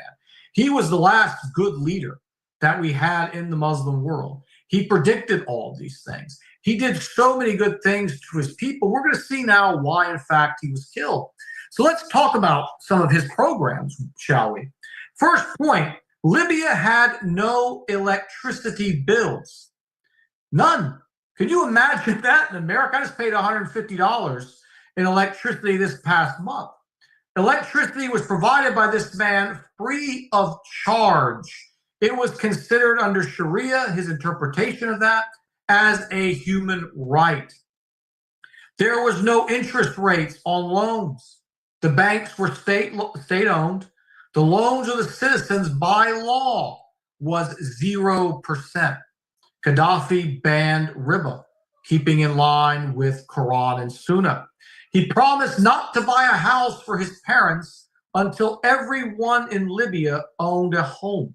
Could you imagine Donald Trump saying he's not going to buy his 8th mansion until every American had their own home? Could we imagine? We've been so disconnected with accepting that leadership should be bad, that when we hear someone like this amazing man, doing all these things for his people, we're shocked. Again, all newlywed couples in Libya. So you got married, you started a family, you received 60,000 dinars from the government. And this would help you buy your own apartment, start your family, get your furniture for all these brothers there who are wanting to get married. They paid the dowry, the wedding parties. They would help you with get you on your feet, starting your married life. Education and medical treatment in Libya was completely free. Before Gaddafi, there was only 25% of people who were literate. When he left, 83% of the Libyan population was functionally literate. You compare that to the United States, where we have people probably close to a third now are illiterate as adults. He had 83% literate after inheriting 25 under the globalist standard. If Libyans wanted to live and maintain a farm, they received free household appliances, seeds, and livestock. Contrast that again. United States, we let Monsanto and all these companies control our seeds. You have to buy seeds from them every year. They make seeds genetically modified with pesticides built into the genome, and the seeds won't grow year to year. They can't yield a return. You have to consistently buy Monsanto seeds. You're at their mercy. This man, here's the seeds. Grow, build. Farming is the backbone of our civilization. It's all yours. You want that task here. The government is going to help you. He wasn't just saying, here's money to sit on your butt. You're contributing to society. The government is going to support you in every way. Again, imagine that here. If you couldn't receive medical treatment in Libya, the state would fund them $2,300 in accommodation and travel for treatment abroad. If you bought a car, the government would pay 50% of the price. The price of gasoline was 0.14 per liter, 14 cents. Americans cheered when we paid $2.50 a gallon. The gas was there as the people's resource to benefit the people. What a unique concept. Truly amazing. Libya had no debt outside. They had reserves of 150 billion. Guess where those reserves are? They're now frozen. Where are they going to be used? I think we're going to know the answer if you listen to me over the past, months to years. We know where that money is going to go. Again, since Libyans, as always, when you graduate from college, you have that dilemma that you spend all this time going to university and school and all these things. So guess what? The government would pay the average salary, introductory position of your degree until you found a job. All these kids now graduate American universities, $80,000, $250,000, $300,000 in debt, and they're working at a gas station because nobody wants to employ them because they don't have any experience, and they tell you we need H-1Bs because Americans aren't smart enough to do tech. When you've got all these tech graduates working at gas stations, I met some, not all of them, obviously, and it's a tragedy in this country. This man said absolutely not. Parts of all oil sales in Libya were directly linked, this is a big one, to the bank accounts of the citizens. When they sold oil internationally, the people got an equal cut based on their percentage, 0.01%. You would get contributions into your bank account to be enriched with the state. The state got bigger, it got more prosperous, you became more wealthy. Mothers, if you give birth, it never ends, does it? Mothers who give birth to children receive $5,000. 40 loaves of bread during his time, 40 cost 15 cents. You can't get even a loaf of the poisonous toxic bread they sell in Kroger, Publix, or Food Lion for cheaper than $3.50. You got 40 loaves for 15 cents during his time. He also implemented, lastly, the biggest irrigation project known as the Big Man Project to ensure that water was available in all areas of the country, even the remote aspects of the desert. Amazing man, amazing things that he did for Libya. And I was not aware of all these things at the time. It was in 2011 when all this was going on. I was aware of some of his contributions. I liked the guy from what I had seen. He seemed to be very genuine and what type of people that we really need in leadership. And I just remember how disgusted I was when I saw all these people in the Gulf, these average citizens, cursing this man, celebrating his death, drinking cups of coffee in honor of his death. What are you celebrating, you fools? I mean, you're celebrating your slavery. I mean, it was just so beyond disgusting. And I really, as being only a Muslim for basically about 2 years at that time, less than 2 years, maybe a year and 9-10 months. I mean, what is with this ummah? I mean, how destroyed are they mentally inside that they would celebrate the destruction of one of their own who is doing all these amazing things for the people, to empower the people. And you look at him as the bad guy. And then you look at what you have as some kind of bastion for goodness and bastion of Islam. I mean, just totally disgusting and really no excuse for it. I mean, beyond brainwashed sheep is the only thing nice, the nicest, I should say, I can say. And now let's compare for my final close. I set him up to compare where we're at right now in the EU. Let's talk about that great democracy again. So they unveiled a plan this week to launch the EU digital euro. And as I talked to one of the sisters a few weeks ago about how they're going to do the money and their plan for the money. It's all laid out right here. We're going to see some key provisions of this digital euro. We see real-time transactions are tracked. We knew this was coming. They are going to know every single thing you spend, when you spend it, where you spend it. It's going to get better too. Don't worry. Potential for payment blocking. Oh, how nice. If you're not so nice and you say naughty things that they don't agree with in social media, on webcam, in Zoom rooms, YouTube, they'll go to their keyboard, they'll click some keys there, they'll hit delete, or they'll hit the block key. And all of a sudden, that money you've been trying to save up, can't use it. You're now a social threat. You're a social cancer. We're going to block you. You don't agree with this policy. You try to mobilize people to peacefully protest against it. You're cut off just like that. Automatic tax deductions. I mean, we've already had that. Nothing new here. They automatically deduct your taxes. Restrictions on cash withdrawals. Your own money. We already see this here. If you try to go in a bank, try to take out 20 grand or 30 grand. They will interview you like you just bombed the subway. You will get grilled, interrogated. It's my money. What are we missing here? I gave you the money. You make money off my money. We highlighted that with the fractional reserve lending last week. But I want my money back, and you're telling me I've got to go through all this process to get it? Well, they're just going to make it clear now. No. You got to be put on a waiting list, or you got to take it incrementally. Now, here is the kicker. They always bury the real gem in the end. And this sums up everything of where they're going. The money is going to be programmable, meaning it is going to have an expiration date.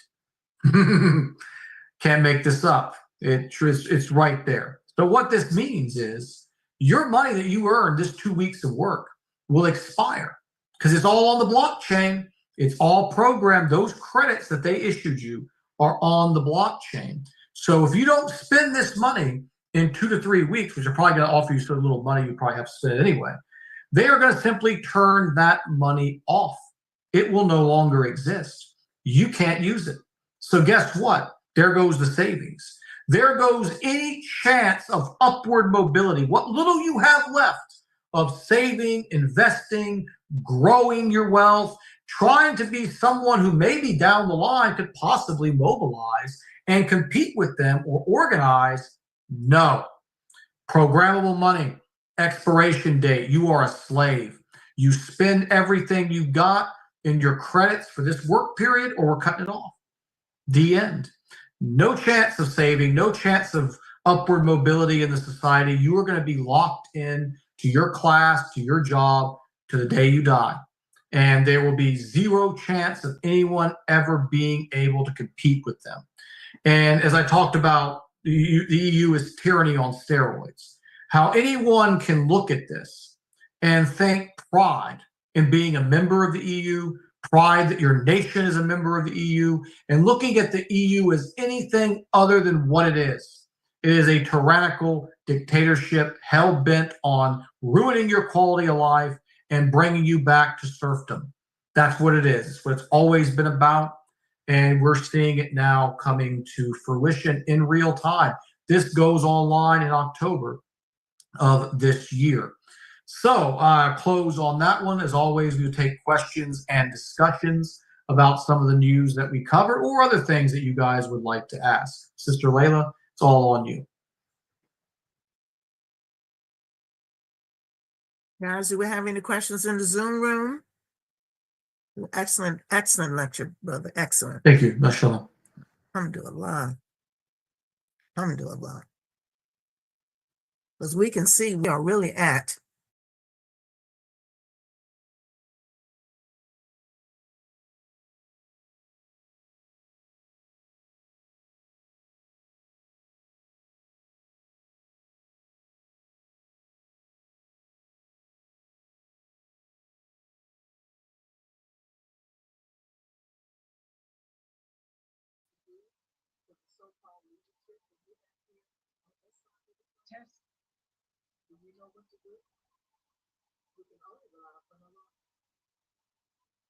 And our condition is so wretched. I mean, like I said, with the celebration of Gaddafi's demise that I saw when I was over there, I mean, the condition of this Ummah is so wretched. The people are so without morals, without knowledge. I mean, both in religion as well as in world events, that they would celebrate a perpetuation of this system, a growing of the system. That someone who is living, and he's not a perfect man, he's a fallen human being like we all are. But what he did aligned with the Sharia. He wanted to govern his nation on Islamic principles and empowering the people and providing a good quality of life for all the same team. And we see what happened to him. And the Muslims celebrated this, as they will continue to do.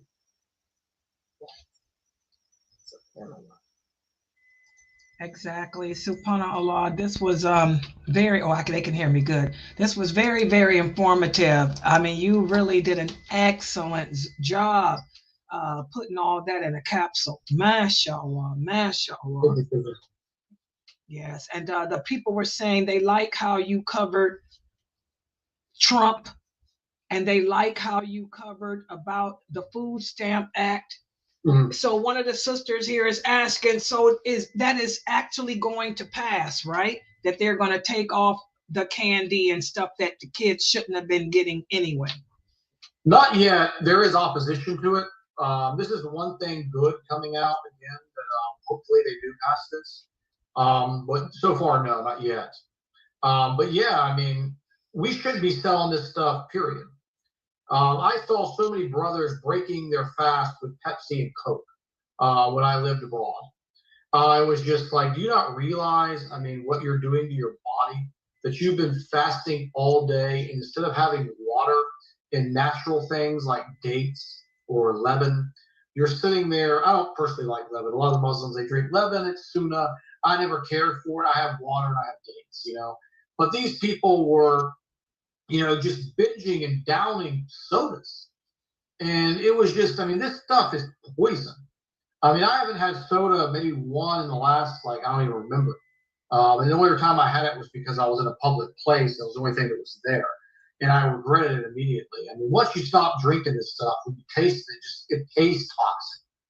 And the candies, I mean, look at M&Ms, like the coatings. There's like petrol additives in this stuff. I mean, it's terrible. Skittles is another one. And we're letting our children eat this. And I fight with this in my home all the time, you know, because my kids at the schools, when they go to the functions and the field trips, the teachers are giving them this stuff. And the teachers are not doing it to poison my kids. The people above them are doing it to poison my kids. These teachers are innocent, simple people. They were probably fed this stuff when they grew up. They didn't see a problem with it, you know. So if you're poor and down and out, we need to get you back to optimal health. We really need to talk, as I've covered here before, about real rehabilitation in this country. Taking people like the Taliban is doing in Afghanistan, cleaning them off drugs, cleaning up their diets, investing in our people, watching them succeed. You know, when people get off sugar, the behavior changes. You know, we start seeing this with kids who've been chronic sugar addicts. When they get off, their behavior changes. They become calm. They can all of a sudden focus again. But what we do in this society is we patch intentionally. We give them the drug to cover up the effect of another drug. And then it's a drug for a drug, a drug for a drug, you know. And you're just doped up on all kinds of poisonous, inorganic things, you know. I've been really, you know, my journey in Islam, one of the things that disgusted me the most, and we'll get to this after Ramadan, is how Muslims blindly follow this medical establishment. I never saw people more dependent and more trustworthy of these doctors than Muslims. It's like, it's unbelievable. Allah, you think Allah would make a creation where he didn't give you all the antidotes to your problems in the creation? Do you think Allah would have made a creation where you have to use 5-syllable chemicals that are inorganic, that are created to treat yourself, to treat illness? I mean, would Allah be that flawed of a creator? I mean, that's basically what you're saying. When you're going, we're not talking about surgery or fixing broken bones, and those things like that. You obviously need someone who's been trained, knows what they're doing, can't heal a broken bone without proper technique, proper procedure. I'm talking about just for colds and coughs and minor ailments. I mean, Muslims are supposed to be so connected to the akhirah, you know, and so confident, you know, in what we do and where we're going and trusting in Allah, that any little minor fear of sickness, we run to these people and just let them put poisonous chemicals that do nothing but numb the symptoms. In fact, they prolong the sickness. Fever is a big example of that. Fever is a good thing. It's a blessing that Allah built into our body. A fever is you raising your body temperature to kill off the invader.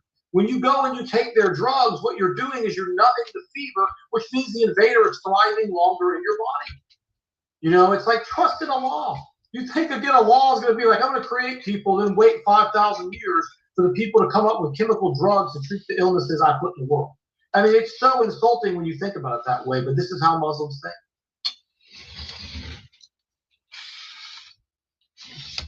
Okay.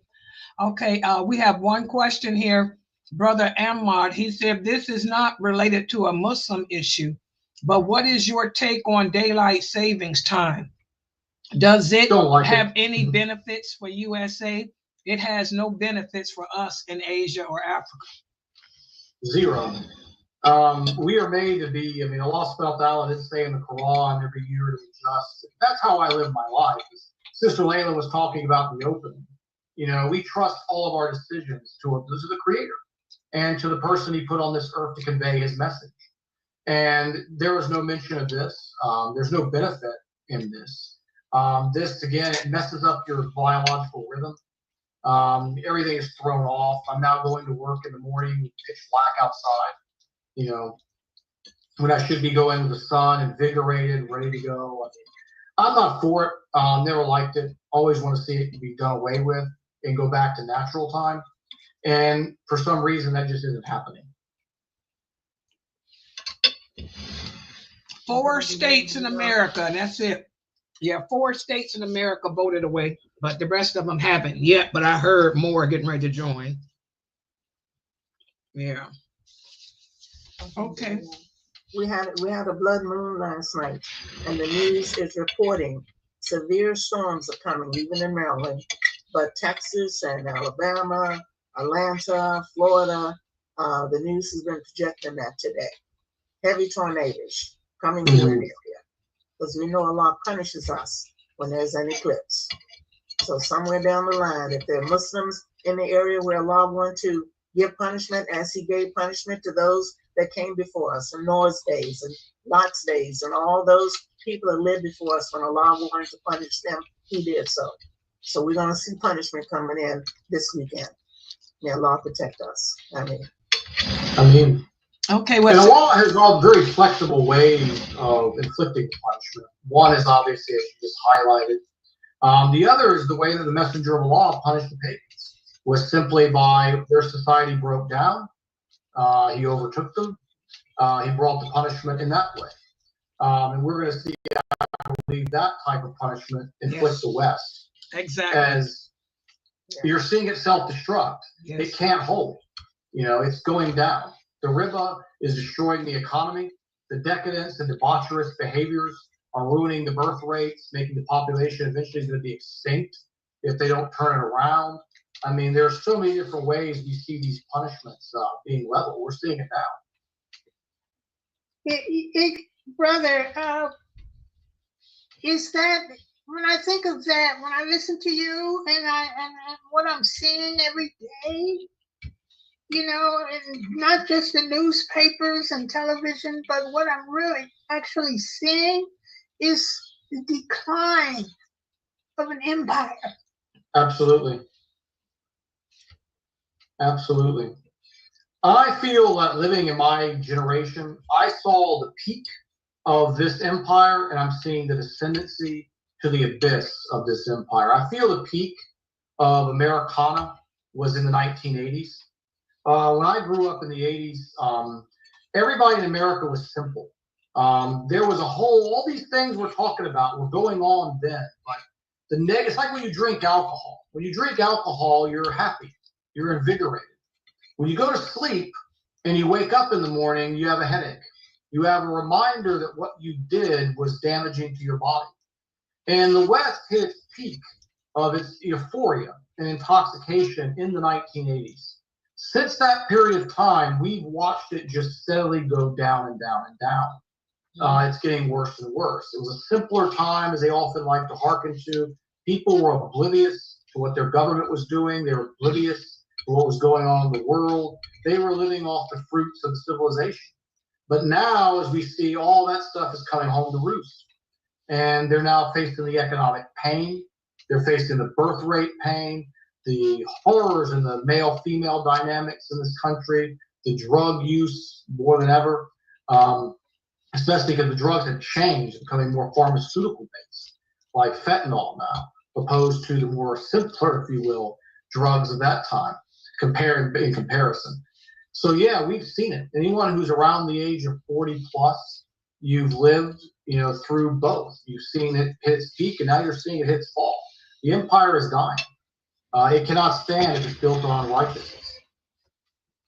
That is so true. Okay, guys. Well, alhamdulillah, mashallah, this was a very good episode. This is every Friday. Every Friday, yes. It's 8:30 p.m. I know I had the time messed up at first, but I straightened it out. Alhamdulillah. Yeah, I looked on my browser, like I had Facebook all your updates and stuff. So I went on there and I was like, oh, the time's wrong. So I sent you.